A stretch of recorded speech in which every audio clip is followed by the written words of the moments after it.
What's going on, guys? Welcome to my first video in the Berserker Awakening series. Today, we're going to be covering tips and tricks for PVE grinding skill rotations for Berserker. We're going to be starting off at level 56, guys. We're going to be starting as a fresh Berserker at level 56. We're going to go ahead and de-level our skills here. Make it easier for newly awakened Berserkers to relate to us. And just to go through how the PvE progresses as we level up. I'm going to get rid of all the extra flows that we don't have at 56. And I'll cover those as we go. Buster training as well. Get this one. Alright, starting off, the most important thing whenever you're going to want to grind a lot on a Berserker is mobility. The mobility is the key on Berserker. The mobility is what allows Berserker to be so good at PvE and what allows it to have such a smooth and seamless grind. So our mobility is broken down into a few skills here. We have General Disarray, which was one of our main damage abilities in the beginning, which is also mobility. I always have it quick slotted on the number 1 key. Right there is General Disarray. So closes a little bit of distance as well as CC and damage. We have A and D and left click, guys, which is just the awakening movement pretty much. We have shake off as well, which you can also use in awakening, which you can see there, which I usually put together. A and D left click into the A and D right click, which allows me to cover pretty decent amount of distance relatively quickly, which is good for closing distance between close packs of mobs rather than lava rushing between the two, like so. So when starting off as a Berserker, anytime you're going between traveling distances between packs, you want to lava pierce from pack to pack. 7-second cooldown and super armor throughout the duration of the skill, guys. So Lava Pierce, Ground Lift. The Ground Lift at the end of Lava Pierce is pretty much going to set you up. It does damage. If you have the Awakening on it, it's also going to give you an additional 20 mob AP and 4% accuracy. So not only is it putting you into the Awakening form, it's also giving you mob AP and knocking down some of the monsters and doing damage. So some of the main basic combos you're going to want to use between packs of mobs is Lava Pierce, Ground Lift, into Slugfest. That's your most basic PvE combo to use on lower level mobs. On mobs that don't really have that much health and you can kill relatively easily. Whenever you start fighting mobs that have more health, that's when you're going to start needing to use Blasting a lot as filler. So you're going to use Blasting a lot as filler between your big skills, like Slugfest and Devastation. So whenever those are down, you're going to get healing and quite a bit of damage by using Blasting on mobs, which is just your down and left click.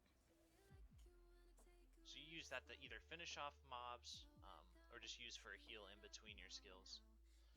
The other skill you have, main damage skill you have for Awakening, is your Devastation. So Devastation is a large circular AoE that has a stun on it and a slow. So it slows all enemies for 5 seconds, 30% attack, cast, and movement speed slows, and it does a lot of damage, and it also pulls in mobs towards you. So this is a good skill to use in bigger packs of mobs and mobs that are more spread out, like this pack up here I'll show you on. So going into it here, guys, Lava Rush, Ground Lifting, go right into the Slugfest. Going to evade, and then we're going to go into Devastation. This is going to pull in all the mobs as so, and then we're just going to go behind them. Blasting into Ground Lifting, General Disarray, a few more Blastings, and the mob's killed. So basically just rotating between Blasting, Ground Lifting, and General Disarray until Slugfest is up. Another thing to note here, guys, anytime before you try to Lava Pierce, you're going to want to shift evade. A and shift or D shift. The ultimate evade. This is going to prevent you from doing the iconic jump in the air when trying to Lava Pierce. You don't want to do that because more often than not, that's probably going to cost you in any sort of PvP, any PvP situation. You're not going to want to do that. So between any packs of mobs, anytime I'm going to lava rush, you're going to see me either AD shake off into evade into the lava pierce, or I'm just going to just simply AD into lava pierce. You always want to use that before you lava pierce, just to simply save yourself from jumping in the air. Another thing to mention is here, make sure you get your ground lifting off before you run out of lava pierce, or you're going to jump in the air all the same. Try to avoid jumping in the air as much as possible. It's going to save you a lot of trouble in the end. Progressing from level 56, guys.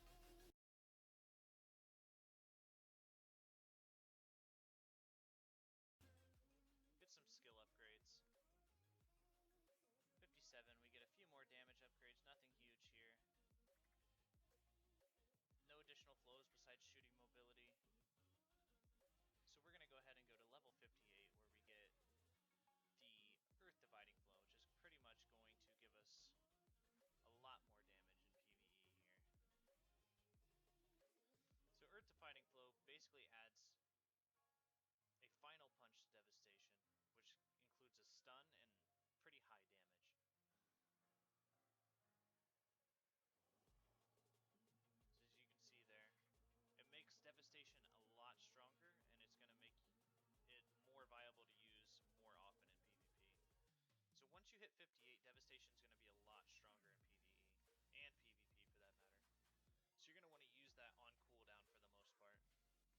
Anytime Devastation's off cooldown, you're going to see me using it, just because it's simply that strong.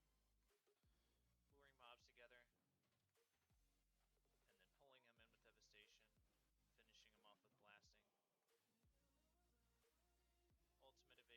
into lava pierce. Still using filler blastings and slugfests between packs of mobs and in packs of mobs. Always cycling between ground lifting and general destroy as much as possible.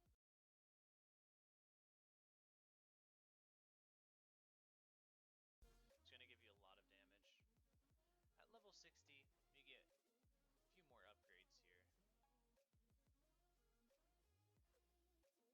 We get split shot flow. We got giant jump sequence at 59, mostly going to be used in PvP for the most part, as well as flame buster. Flame buster you don't really use in grinding that much, or I don't. The only time you're going to use flame buster is when you use your awakening buff, which if you use Q, is going to allow you to insta-cast flame buster, which does pretty high damage, and you can just evade and just cancel that over and over again. Pretty much kill all the mobs. It also allows you to use Titan's Blow instantly, and then you can go into the split shot flow at the end or in the beginning of that, which is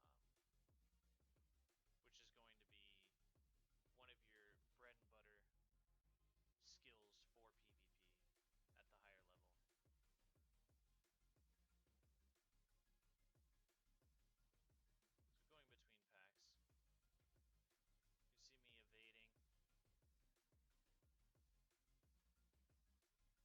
So going between packs, you see me evading, just using the hop cancel and cycling between lava rush and then those